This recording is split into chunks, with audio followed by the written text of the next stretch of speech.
Hello बच्चों, चलिए प्रश्न को पढ़ते हैं और समझते हैं। उस दीर्घवृत्त का समीकरण ज्ञात कीजिए जो बिंदु 3,2 से होकर जाता है, जिसका केंद्र 0 0 तथा दीर्घाक्ष वाई अक्ष हो, जिसकी उत्केंद्रता वर्गमूल 3/2 है। ठीक है बच्चों, तो हमें दीर्घवृत्त का समीकरण यहाँ पर ज्ञात करना है। प्रश्न को हल करने से पहले प्रश्न के लिए हम मुख्य अवधारणा लिख लेते हैं बच्चों। तो मुख्य अवधारणा जिसकी सहायता से हम इस प्रश्न को बच्चों हल करेंगे। ठीक है, तो मुख्य अवधारणा में बच्चों हम दीर्घवृत्त के समीकरण को समझेंगे। तो देखो, वही लिख रहा हूं मैं आपके सामने कि दीर्घवृत्त का मानक समीकरण, दीर्घवृत्त का समीकरण। ठीक है बच्चों, वैसे दीर्घवृत्त के दो समीकरण होते हैं। एक समीकरण जिसमें दीर्घ अक्ष एक्स अक्ष होता है और दूसरा जिसमें दीर्घ अक्ष वाई अक्ष होता है बच्चों। तो हमें यहाँ पर क्या दिया हुआ है? वाई अक्ष दिया हुआ है बच्चों। तो मैं उसी को समझा रहा हूँ आपको कि एक्स की घात 2 बटा ए की घात 2 प्लस वाई की घात 2 बटा बी की घात 2 बराबर 1। बस बच्चों यहाँ पर याद रहे कि जो ए का मान होगा वो छोटा होगा बी से। अगर ऐसा होता है तो इसका जो अक्ष होता है वो कहाँ हो जाता है बच्चों?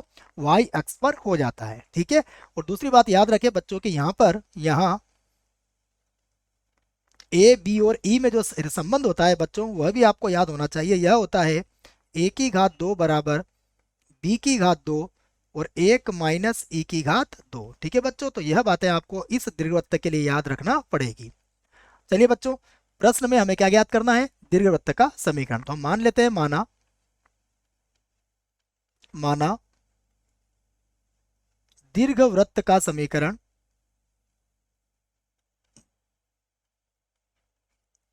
क्या मान लिया बच्चों हमने? एक्स की घात 2 बटा ए की घात 2 प्लस वाई की घात 2 बटा बी की घात 2 और बराबर कितना है बच्चों? 1। और यहाँ पर भी हम लिख सकते हैं कि ए क्या है बच्चों? छोटा होगा बी से।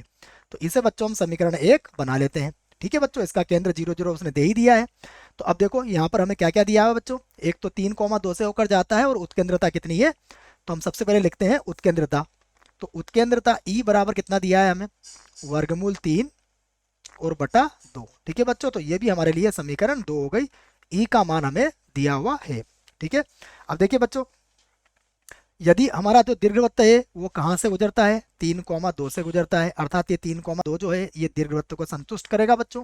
ठीक है, उसके पहले बच्चों हमने यहाँ पर देखो मुख्य अवधारणा में जो संबंध लिखा है ए बी और ई में, हम इससे ए और बी में एक संबंध बना सकते हैं। देखो, तो हम कह सकते हैं कि हम जानते हैं।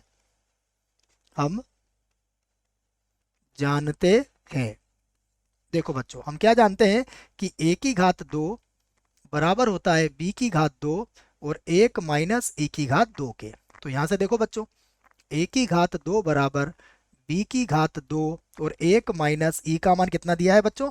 ई का मान दिया वर्गमूल 3, तो वर्गमूल 3 का वर्ग हो जाएगा 3 बटा 2 का वर्ग हो जाएगा 4। ठीक है, तो यहाँ से देखो ए की घात 2 बराबर हो जाएगा बी की घात 2 और बच्चों इसको लघुत्तम लेंगे तो ये बनेगा 1/4। तो यहाँ से देखो ये आ गया हमारे पास 4 ए की घात 2 बराबर बी की घात 2। तो इसको बच्चों हमने समीकरण 1 2 और इसको बना लेते हैं बच्चों समीकरण नंबर 3। ठीक है, अब देखो बच्चों हम लिखेंगे यदि हमें एक बिंदु दिया हुआ है तो हम इसी बात को लिखते हैं यदि बिंदु। कौन सा बिंदु? देखो बच्चों, बिंदु भी देख लेते हैं हम। बिंदु क्या है हमारे पास? 3,2। ठीक है, तो यदि बिंदु 3,2 दीर्घ वृत्त पर हो, दीर्घ वृत्त पर हो। ठीक है बच्चों, यदि हमारा ये बिंदु दीर्घवृत्त पर है तो दीर्घवृत्त को संतुष्ट करेगा।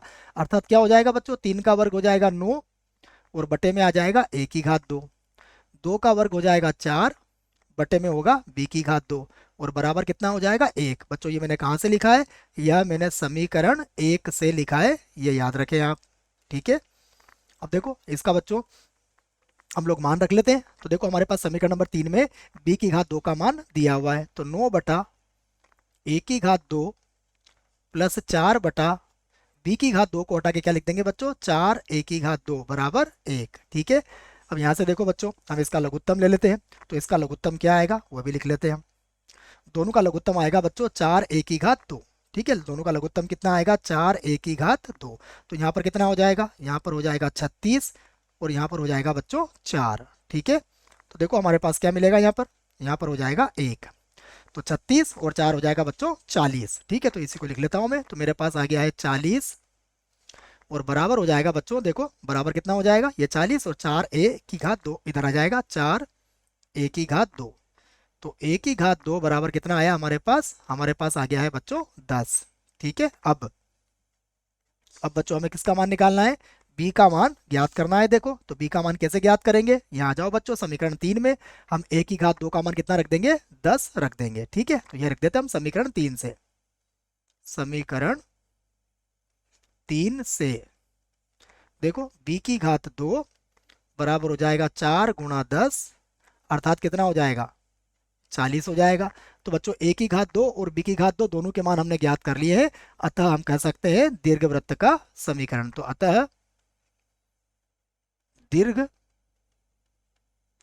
का समीकरण, दीर्घवृत्त का समीकरण हो जाएगा x की घात 2 बटा a की घात 2 का मान 10 है और प्लस y की घात 2 b की घात 2 का मान 40 है और बराबर कितना है बच्चों, 1। तो यह हमारे प्रश्न का उत्तर होगा बच्चों। आशा करता हूं आपको इस प्रश्न का उत्तर समझ में आया होगा। धन्यवाद।